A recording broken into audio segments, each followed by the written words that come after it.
averaging 26 and 7. Dominating on a nightly basis. Get this, Zion, 24 straight games with 20 or more points. And here's the scary part. Says he's just getting started. Take a listen.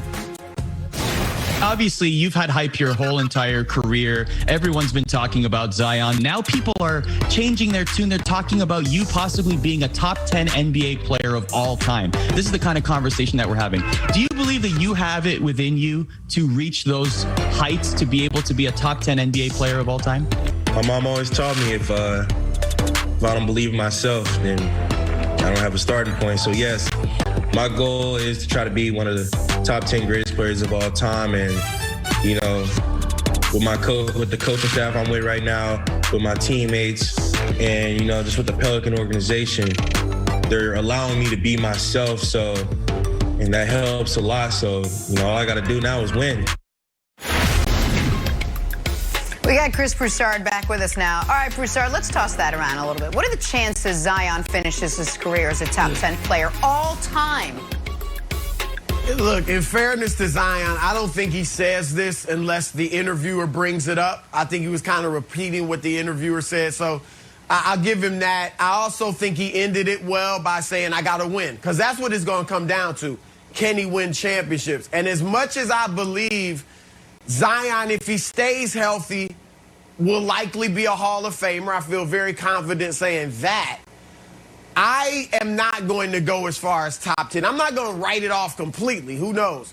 But I think there's a better chance of Zion becoming like a Russell Westbrook or Allen Iverson than there is that he becomes a top 10 player of all time. And what I mean is Westbrook and Iverson, like Zion could put up incredible individual statistics.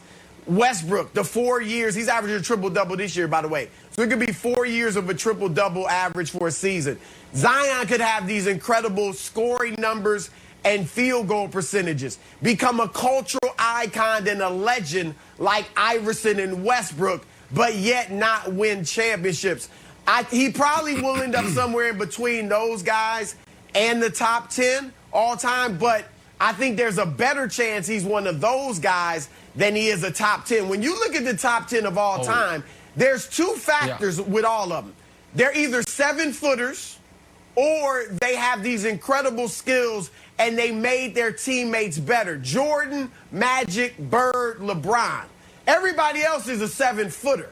And those guys, those non-7-footers I mentioned, had court vision, made their teammates better, and Jordan, of course, was Jordan. So I don't see the court vision, even though he's a decent passer and he can handle the basketball and all that, I don't see Zion necessarily making his teammates better the way a Magic, Bird, and, of course, LeBron did or do. Yeah, but what if he ends up playing like a 7-footer because of the athleticism? So you mentioned Iverson and Russ. So before I get to the numbers, I want to respond to that. Iverson and Russ both had what I would consider two, not fatal flaws, but two flaws, if you will.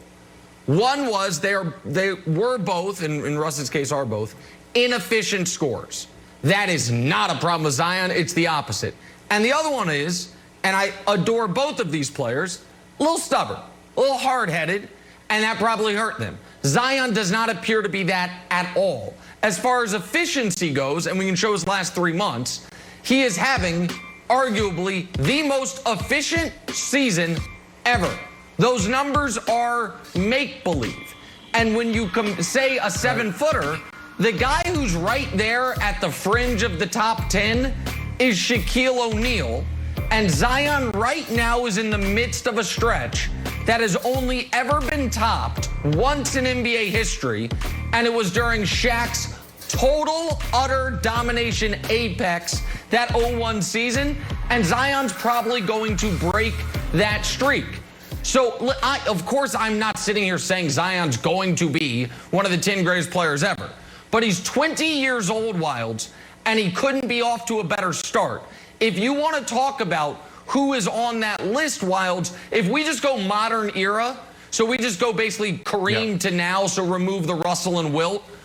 Don't argue with me about the order, but here are the names.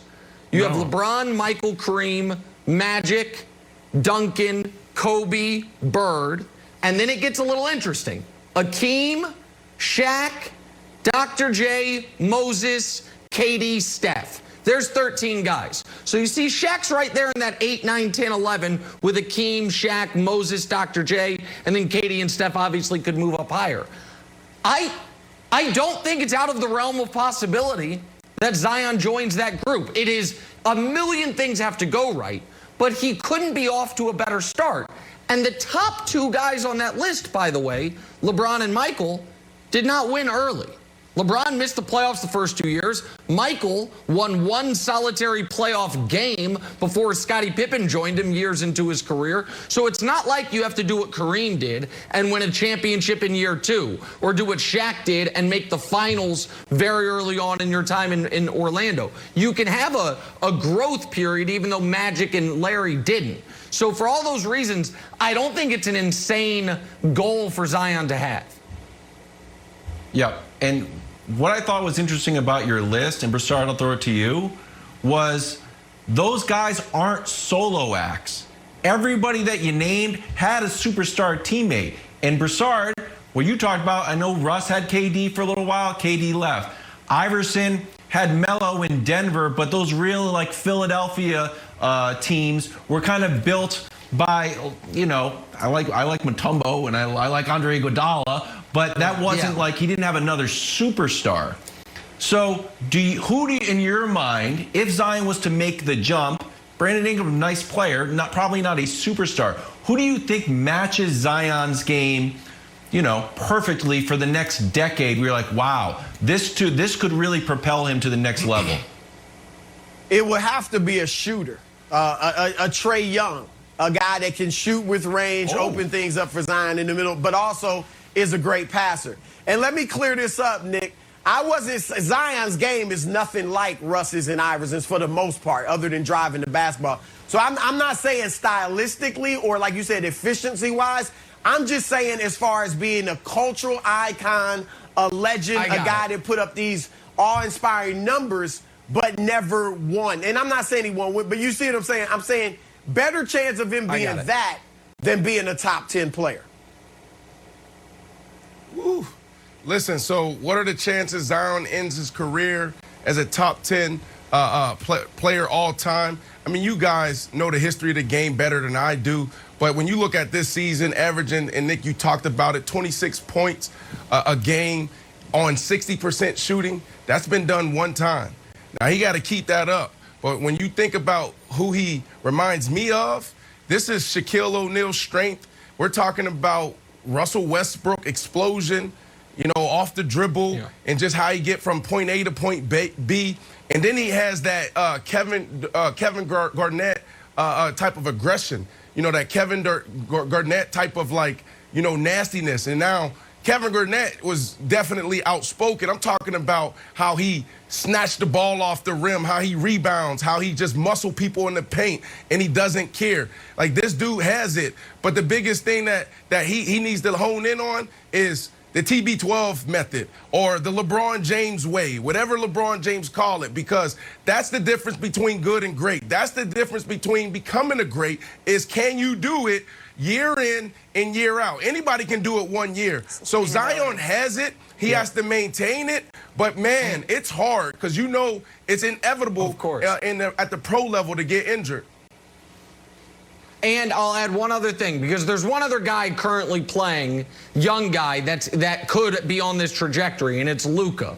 One thing that Zion has that Luka doesn't is Zion has the ability to one day also be a great defensive player. And everyone on that list, aside from Magic and to a lesser extent Larry, were great defensive players at points in their career. Everyone in that top 10, 11, once you get to Steph and so on, it's not the case. Zion has that ability within him. In theory, Stan Van Gundy's supposed to unlock it. We'll see if he does, Jenna. But Luka, I don't think can ever be a great defensive player. Zion can. It's a good take. And Zion doing all that right now. I'd like to see him take care of that body a little bit, too. Good sustainability. You said it, Brandon. Broussard, as always, thank you.